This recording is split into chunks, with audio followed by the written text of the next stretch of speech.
Oh hey! I'm Plasma Wasp and my main focus is streaming a great variety of games on Twitch. You can find all of my playthroughs here on YouTube, a couple of days after they were streamed live on Twitch. But that's not why I'm here today. Today I'm starting something new. Let's call it STINGEReviews. I will be creating video reviews of every game I finish. They will be short, spoiler-free, and will hopefully help you quickly decide if it's the right game for you or not. We can discuss more details in the comments below, but please, keep it spoiler-free as well. There is nothing worse than having your first playthrough destroyed by spoiler boys. Please go and hit the subscribe button now so we can keep meeting each other on a more or less regular basis. Let's get to reviewing now! Stingers up! Today I'm going to focus on Baldur's Gate the Enhanced Edition. Baldur's Gate was originally released in 1998. The Enhanced Edition was released in 2012 and is basically a remake of the original game. It contains the main game and expansions Baldur's Gate Tales of the Sword Coast and Siege of Dragonspear. In this review, we will only cover the first expansion, Tales of the Sword Coast, because it was integrated into the main game. Siege of Dragonspear was released for the remake in 2016, and it starts after finishing the main game. I will talk about it in one of my next review videos. So here I am, playing Baldur's Gate for the first time in 2022, 24 years after it was released and without any previous Dungeons & Dragons experience. It was definitely a lot to take in and learn at the start, but I really wanted to experience it. I heard people say it's the best RPG ever made. And my favorite games, Dragon Age Origins and Star Wars Knights of the Old Republic, were inspired by Baldur's Gate. So how could I possibly skip their spiritual predecessor, right?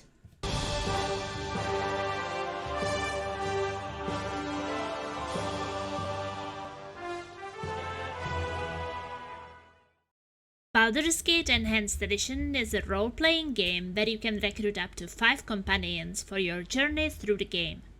Gameplay is real-time with pause, and it follows the rules of the 2nd edition Advanced Dungeons & Dragons. It's definitely not a game for someone who wants a simple, relaxing game. Here you need to learn all the more or less complicated game mechanics. There can be a lot of texts to read.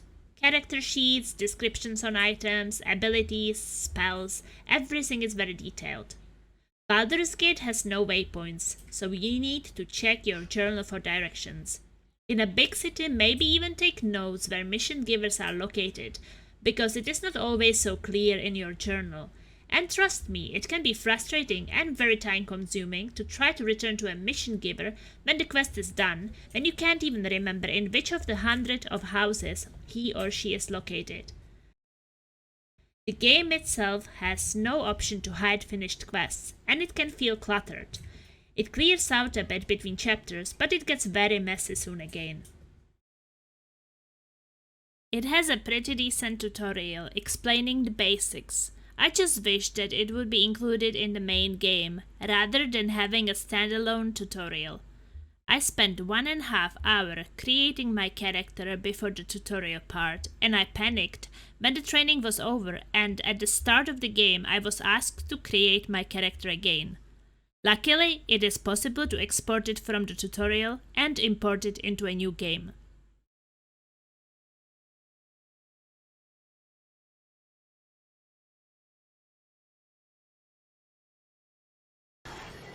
Baldur's Gate story is amazing. Not just the happenings, but everything mixed together. Exciting story twists and enemy encounters. There is some really great variety of enemy types, and figuring out how to defeat them is a lot of fun.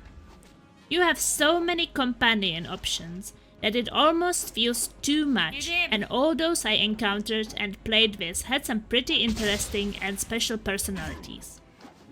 Their voice lines are hard to forget. Every conversation in the game was written by people who were very passionate about creating Baldur's Gate.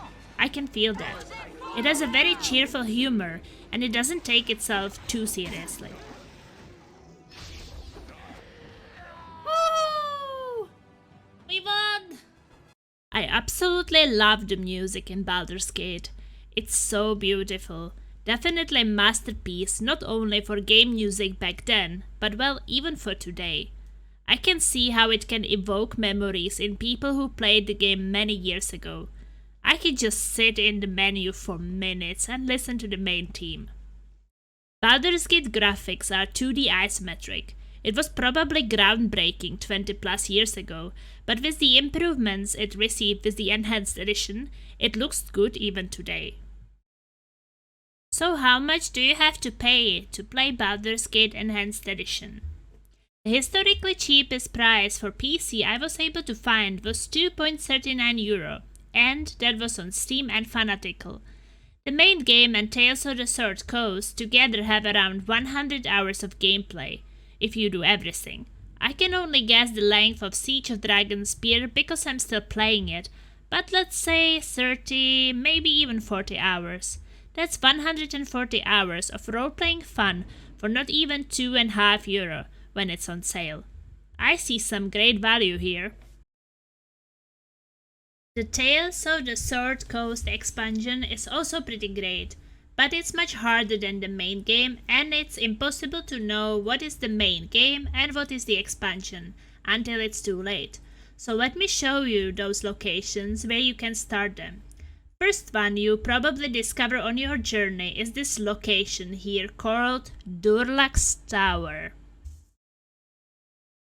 It's the most difficult one, and I would do it last when your team is more powerful. Second location is up here in the north, and it's called Ulgov's Beard.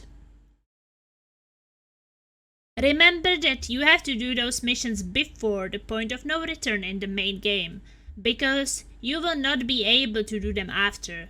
The same counts for any other unfinished business you might have. We are almost at the end, but before I wrap it all up, I would like to give you some advice. No spoilers, just tips on how to have a more pleasant first playthrough, making sure that you won't have to start all over after some time because you made some bad decisions related to character creation, difficulty, and other things. First, avoid sorcerer class for your main character. It's not recommended to pick the class because you are choosing spells yourself and a limited amount of them. So if you don't know what is good, you could get stuck with useless spells only. If you want to be a sorcerer, look up useful spells. Second, pay attention to the feedback in the chat window. By reading it, you can learn a lot about what's happening and how to deal with certain situations.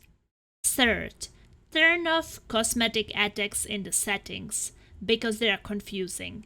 It will look like your characters are swinging their weapons a lot and missing, even when they aren't actually attacking. Fourth, making your main character tanky and hard to kill helps getting through the hardest fights. Your companions can get resurrected, you cannot. When you get killed, it's game over. Choose wisely your main character, as he or she will be with you for more than 200 gameplay hours, considering Baldur's Gate 1, Siege of Dragonspear, and Baldur's Gate 2. Fifth, listen to the people who tell you early on to go somewhere. That is the game saying this is the only path that won't heartlessly murder you. Sixth, quick save is your best friend. Use it often, but also make proper saves once in a while in different slots. Seventh, set autopause on enemies sighted. I tried different settings and this worked the best for me. Eighth, there are 3 very useful buttons on the right side of the screen. Reveal details. You can see interactable objects in the area and the names of your party members above their heads, which really helped me to see who is where, especially during fights when I needed to make sure that my squishy mages will not get to the front line by accident and die. Second button under is Party AI on off.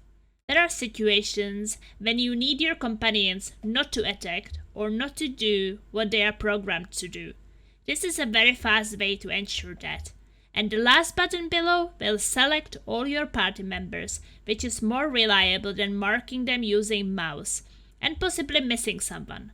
Obviously, before you leave an area, you will hear, "You must gather your party before venturing forth."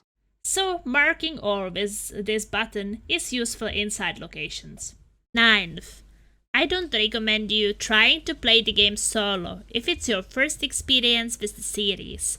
The game revolves around interactions with your companions.